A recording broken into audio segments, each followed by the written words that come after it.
My wife swore her work friend was just a colleague, until I found their messages about sneaking kisses at the office. So I waited, gathered proof, and sent every screenshot to his wife, his boss, and HR. Now they're both jobless. And I'm free. I'm Edward, 32, and until 3 weeks ago, I thought I had everything figured out. I study medicinal plants in places most people can't pronounce, remote mountain ranges, forgotten valleys where indigenous communities have been using botanical medicine for centuries.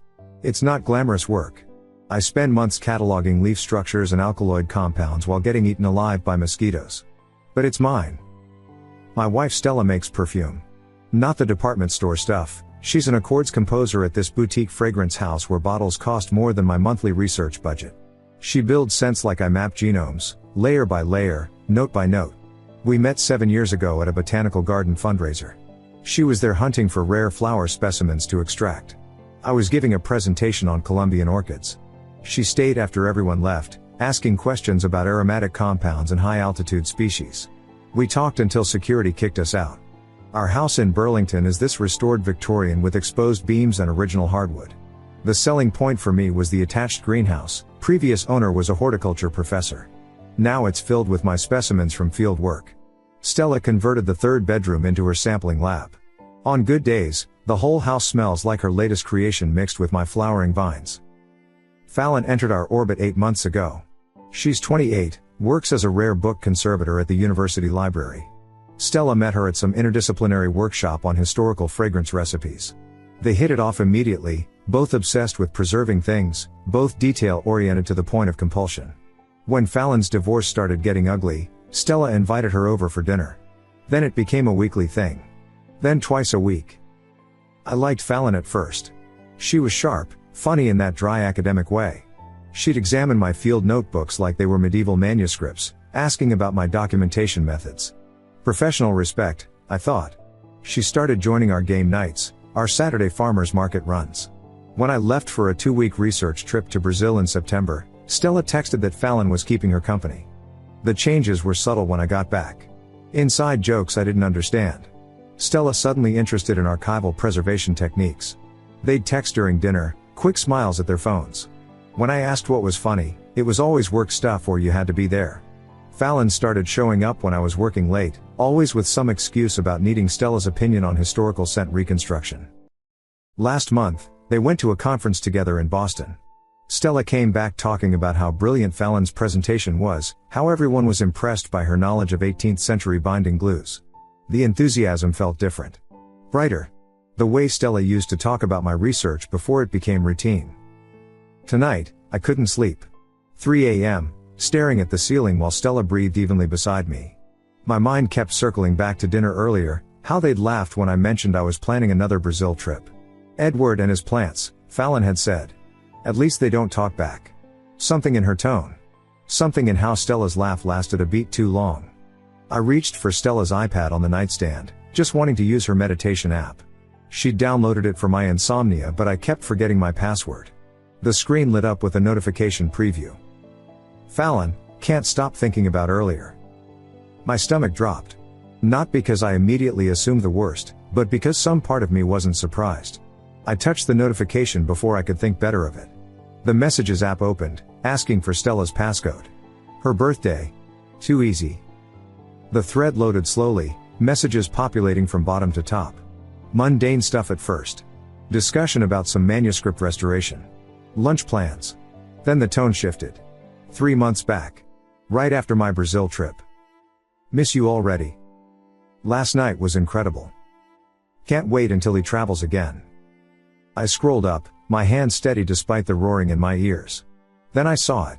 A photo from 2 weeks ago, timestamped 11 p.m. when Stella was supposedly at an emergency with a corrupted fragrance formula. The image was slightly blurry, but clear enough. Them. Kissing. In what looked like the library stacks, surrounded by ancient books that were supposed to be protected, preserved, untouched. I sat in the darkness of our bedroom, the iPad's glow the only light. Stella shifted beside me, murmuring something in her sleep. I held perfectly still, scrolling through 6 months of messages with the methodical focus I use when documenting a new species. The affair started during my Brazil trip. September 15th, first kiss. They'd been working late on a fragrance inspired by old paper and leather bindings.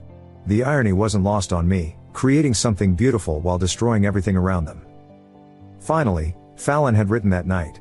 I've wanted this since the moment we met. Edward's sweet but clueless, Stella replied.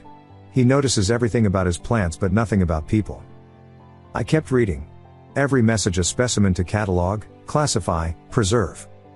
October 3rd, the greenhouse is perfect when he's at the university. All those vines make it so private.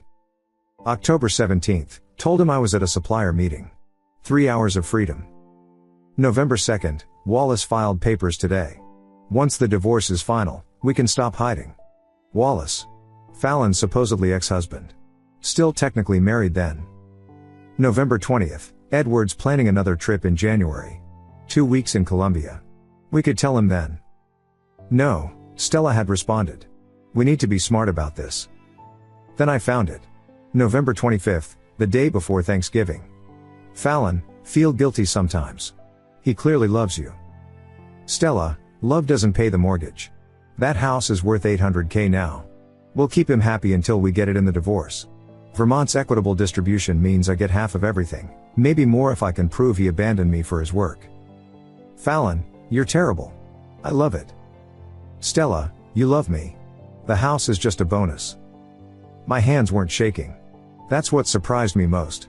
I felt the same clarity that comes in the field when I spot a rare species, that moment of absolute focus where emotion becomes irrelevant and only documentation matters. I opened my laptop, created a new encrypted folder. Started screenshotting everything, making sure the metadata was preserved. Times, dates, locations. The scientist in me took over. This wasn't about rage. This was about evidence. I found more photos. Them in the rare manuscripts room after hours. Kissing between shelves of books worth more than my annual salary. Fallon had access codes, security clearance. They'd been using restricted areas like their personal hotel. I kept digging. Stella's email was logged in. Work correspondence with Fallon, sent during business hours. Can't concentrate after last night. Your perfume is still on my clothes. Using company resources, university networks. Both their employers had strict policies about this. 4:47 a.m. I'd been reading for nearly 2 hours. I had everything backed up to 3 different cloud services, organized by date and violation type. Personal betrayal. Professional misconduct. Potential criminal activity if they'd been in restricted areas without proper authorization. I found Fallon's husband on social media. Wallace Brennan, investment analyst at a Burlington firm. His last post was about new beginnings and focusing on personal growth. Poor bastard had no idea his wife was still active. The separation agreement probably had clauses about infidelity. Vermont's one of the few states where it still matters in divorce proceedings. I crept downstairs to my study, printed select screenshots. Physical backup. The printer hummed quietly, spitting out evidence page by page. I labeled everything with the precision I use for specimen samples. Date collected. Source. Chain of custody. Then I found something else. Stella's browser history. She'd been researching Vermont divorce law, looking up precedents for abandoned spouse claims. She'd bookmarked articles about maximizing assets in divorce and establishing grounds for favorable settlement. Dating back to early October. This wasn't passion. This was premeditated. I heard movement upstairs.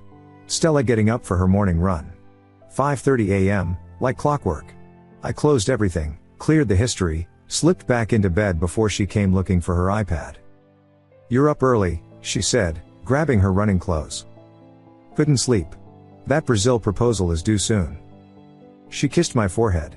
The same lips from those photos. My dedicated scientist. Try to get some rest. As she left for her run, I heard her phone buzz. Text from Fallon, security guard asking questions about Friday night. Says the cameras caught something weird in the restricted section. I became a ghost in my own life. Present but invisible, watching everything while revealing nothing.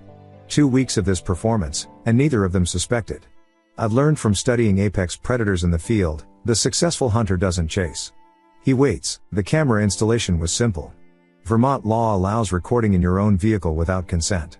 I picked a tiny one, motion activated, tucked behind the rearview mirror. Within 3 days, I had footage of them using my car during lunch breaks. Stella's client meeting on Tuesday was 40 minutes of them in the parking garage.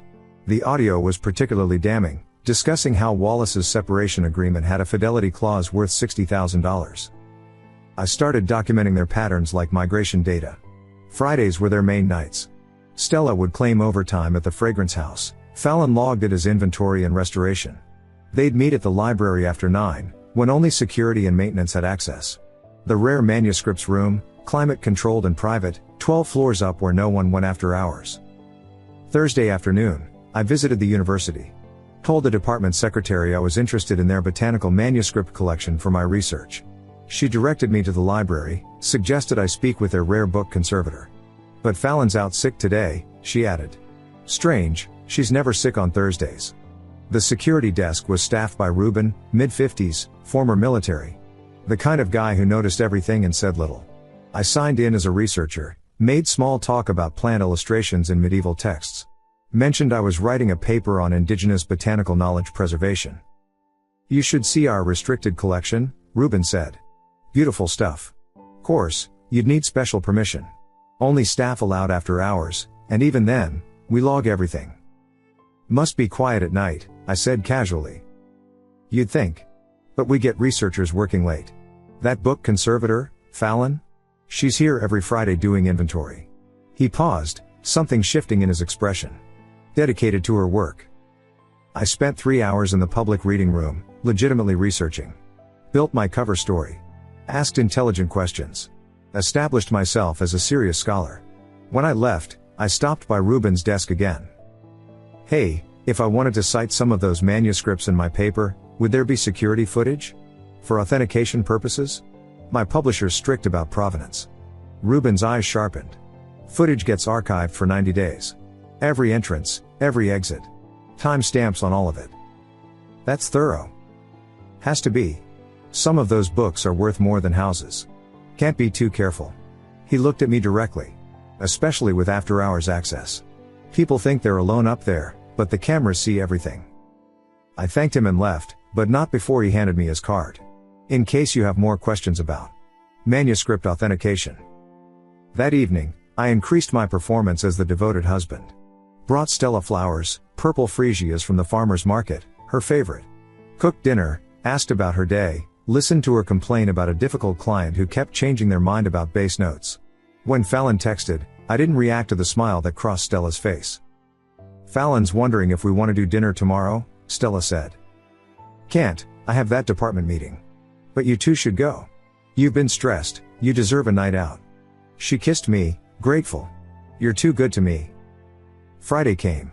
I stayed late at the university, ostensibly for my meeting. Instead, I parked where I could see the library entrance. Watched Stella arrive at 8:45 in her Audi. Fallon buzzed her in. They thought they were clever, entering separately. I waited until 9:30, then walked to the security desk. Different guard, younger, scrolling his phone. But Ruben appeared from the back office. Dr. Lawson. Working late? Thought I'd check those medieval texts we discussed. But I should probably wait until Monday, go through proper channels. Ruben glanced at his computer screen, then back at me. Funny thing about those Friday nights. Our conservator's real thorough with her inventory. Same section every week. 12th floor, restricted collection, climate-controlled room. He turned his monitor slightly. Security footage, split screen. 2 figures entering the manuscript room. Timestamp from an hour ago. That room requires special clearance, he continued. And any materials removed need documentation. But between you and me, I don't think she's cataloging books up there. I spent the weekend assembling my packages with the same care I'd use preparing specimens for publication. 3 manila envelopes, each one a perfectly targeted dose of truth. Package 1, Wallace Brennan. His investment firm's address was easy to find. Inside, screenshots of his still married wife's activities, dated and verified. The fidelity clause in their separation agreement would shift significantly in his favor. I included a brief note, your wife is still married to you. She should honor that while it lasts. Package 2, University Dean Patricia Morse and HR Director Anthony Huang. Comprehensive documentation of security violations, misuse of restricted areas, breach of collections access protocol. 63 instances of after-hours entry to climate-controlled rooms without proper documentation. Screenshots of messages discussing using the manuscript room for personal activities. Ruben had been more helpful than he knew. I'd gone back Saturday morning as a researcher and he'd shown me how the logging system worked, even printed out access records for academic purposes. Package 3, Jerome Beaumont, owner of Essence Botanique, Stella's Fragrance House. Email screenshots showing messages sent during work hours, using company resources for personal affairs. More importantly, I included evidence that Stella had been sharing proprietary formulas with Fallon. You'd love this accord, reminds me of your skin, attached with actual compound breakdowns. Industrial espionage might be a strong term, but Beaumont was notoriously protective of his formulations. Sunday night, I added one more element.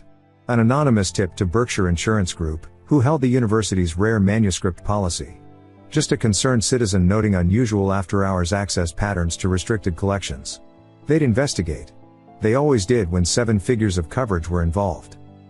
Monday morning arrived gray and cold, November sleet hitting the windows. Stella complained about the weather while making coffee, said something about maybe working from home. I convinced her the roads would clear by noon, that her lab at Essence was better equipped than our home setup. You're right, she said, gathering her samples. Besides, I'm launching that new winter line this week. Big week for both of us then. I'm filing all that Brazil paperwork today. She kissed me goodbye at 7:45. I waited until her car turned the corner, then prepared my final move. The house papers were in my filing cabinet: deed, insurance, tax documents. Vermont law is interesting. Property owned before marriage remains separate if you can prove it never became marital asset. The house had been mine, inherited from my grandmother 2 months before Stella and I married. I'd never added her name, just let her assume joint ownership. She signed papers without reading, always had. I trust you with the boring stuff, she'd say. I prepared a quitclaim deed, transferring the property from Edward Lawson to Edward James Lawson Trust, a trust I'd established Friday afternoon. Buried it between routine documents: insurance renewal, property tax payment authorization, utility easement update. All requiring signatures. When Stella came home for lunch to grab forgotten notes, I was ready.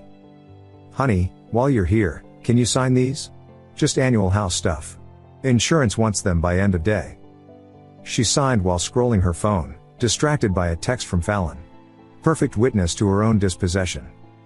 Thanks, I said, notarizing her signature with my own seal. How's the launch prep? Stressful.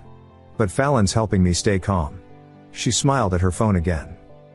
At 2 p.m., I drove to the post office. Certified mail, return receipt requested. All 3 packages would arrive Tuesday morning, 9 a.m. Professional timing, start of business, maximum impact, no time to prepare deflection. I added tracking notifications to my phone. Watched them move through the system. Burlington to White River Junction. White River to Burlington Distribution. Out for delivery. That evening, I made Stella's favorite dinner. Mushroom risotto, good wine, candlelight. Played the devoted husband one last time. She was radiant, excited about something she wouldn't specify. Fallon and I have been working on something special, she said over dessert. A surprise. You'll love it.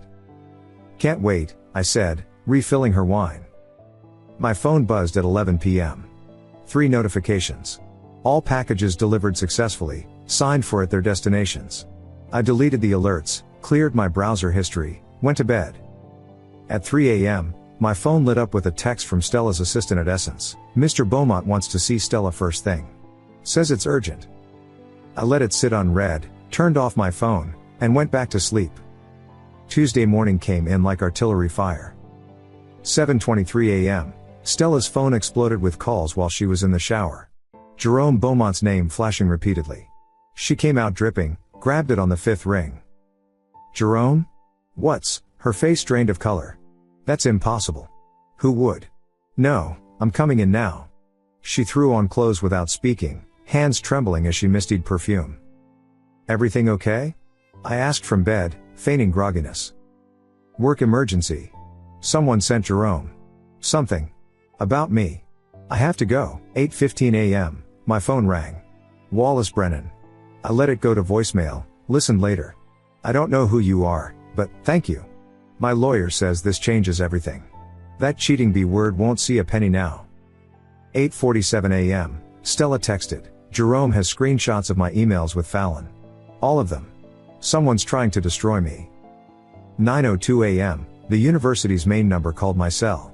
Then called again. 3rd time, I answered. Dr. Lawson? This is Patricia Morse, Dean of Library Sciences. I understand you've been researching in our collections recently? Yes, medieval botanical manuscripts. Is there a problem? We're investigating some irregularities with our rare book conservator. Security mentioned you'd made inquiries about access protocols. Would you be available to answer some questions? Of course. Though I'm not sure how I could help. Just routine. We're talking to everyone who's used the collections recently. 9:34 a.m. Fallon's number appeared on my screen. I watched it ring out. She called back immediately. Then texted, "Edward, urgent. Please call me. Something's happened." 10:15 a.m. Stella came home, mascara streaked despite her waterproof formula. "I need to talk to you." I put down my coffee, concerned husband mask firmly in place. "What happened?" "Someone sent your own private emails between me and Fallon. Personal things. And formulas I shared with her. He thinks I was stealing trade secrets." She collapsed on the couch. "He gave me a choice. Resign quietly or he'll prosecute." Prosecute? For what? Industrial espionage. Breach of contract. The formulas I sent her. They were proprietary. I just wanted to share my work with someone who understood. My phone buzzed. Fallon again. Stella's went off simultaneously. She read it, face crumbling further. The university suspended her. They found out she's been using her access codes after hours. In the restricted areas. The insurance company's investigating. Jesus. Who would do this? I don't know. She was sobbing now, the ugly kind that destroys carefully applied makeup. Someone who hates us. Someone who, she stopped. You were at the university Friday night. For my department meeting. You know that. But you left late. You could have what? Broken into the library? Hacked your email? I let hurt creep into my voice. You think I did this? Before she could answer, her phone rang. Wallace. She answered on speaker without thinking.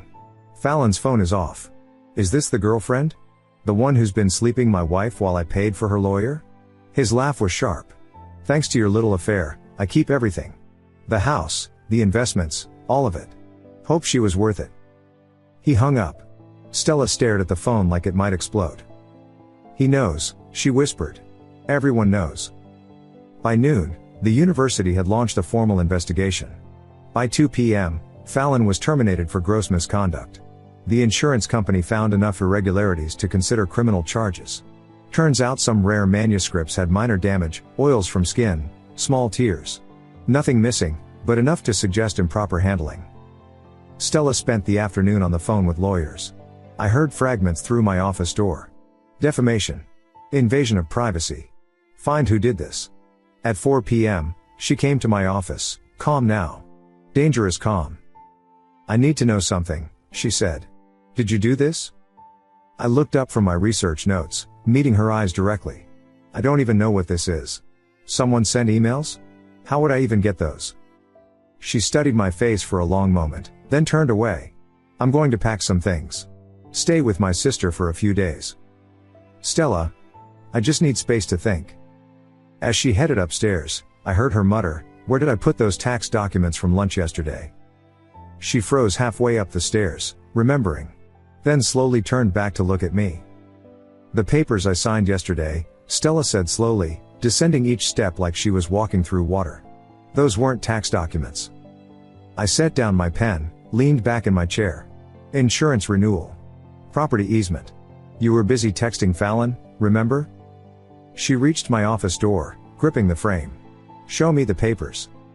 I pulled them from my filing cabinet, handed them over. Watched her flip through until she found it. The quitclaim deed. Her signature clear as day, notarized and dated. You transferred the house. Her voice was flat. I signed away my rights to the house. You never had rights to it. It was mine before we married. Inherited from my grandmother.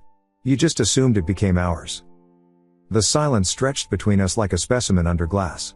Finally, she laughed, sharp and bitter. You knew. This whole time, you knew. I pulled out my phone, opened the screenshot I'd saved. The one I'd printed for myself. Handed it to her. We'll keep him happy until we get the house, I quoted. November 25th. The day before Thanksgiving. You were planning to take everything while I was in Colombia. She read it twice, then dropped the phone on my desk. How long have you known? 3 weeks. Found the messages when I couldn't sleep. You were using your meditation app to help me with insomnia while planning to rob me blind. It wasn't like that. The browser history suggests otherwise. Vermont divorce law. Abandoned spouse claims. Asset maximization strategies. I pulled out the printed pages. You did research. Made plans. Fallon was helping you establish grounds. Stella sank into the chair across from me. The same chair where she used to sit while I explained my research, back when she still pretended to care. So you destroyed our lives. I revealed the truth. You destroyed your own lives when you chose to betray not just me, but your employers, Fallon's husband, the university's trust. I straightened the papers on my desk. Every action I took was legal. Every piece of evidence legitimately obtained. You did this to yourselves. Fallon's facing criminal charges. They think she damaged manuscripts worth hundreds of thousands. She did damage them. Oils from skin, micro tears from improper handling. You don't F-word in a climate-controlled room with priceless books and expect no consequences. Stella's phone buzzed. Jerome again. She declined the call. He's going to blacklist me, she said quietly. Every fragrance house in New England will know by tomorrow. Actions have consequences. You cold bastard. Did you ever love me? I loved who I thought you were. But that person was another one of your compositions, beautiful on the surface, synthetic underneath. She stood, moved toward the door, then turned back. What happens now? Divorce papers are already filed. At fault, adultery and breach of trust. Your messages are evidence. Wallace will testify about Fallon's marriage status. The university will confirm the misconduct. You'll get the minimum the court allows. Where am I supposed to go? Your sister's, like you planned. Or Fallon's, though I doubt Wallace left her the apartment. Or back to Ohio. I honestly don't care. 3 days later, she was gone. Took her clothes, her perfume lab, nothing else. The divorce proceeded quickly, her lawyer advised against fighting once they saw the evidence. Clean break, no alimony, no claims on the house or my research.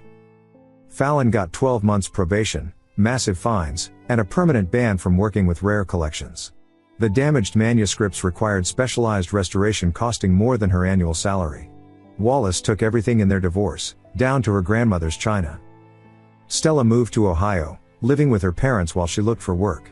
Last I heard through mutual friends, she was mixing fragrances at a shopping mall, doing personalized blends for tourists. 3 months after the papers were signed, I was in Colombia's cloud forests, documenting a new species of medicinal orchid. The field station director mentioned they needed someone to establish an ethnobotany program. Full-time position, good research budget, housing included. That night, I built a fire outside the station, watching stars through the canopy. Pulled out the last photo I had of Stella, our wedding day, both of us laughing in my grandmother's garden. I dropped it in the flames, watched her face curl and blacken. My phone buzzed. Message from Ruben, new librarian started today. Sweet woman, actually cares about the books. Mentioned she's interested in botanical manuscripts. Thought you should know. I deleted the message, added another log to the fire. The orchids glowed pale in the darkness, and for the first time in months, I breathed freely. The smoke rose through the trees, carrying away the last traces of my old life. I was finally free. Thank you so much for watching until the end. If you really like our videos, please don't forget to like, share, and subscribe. Have a great day.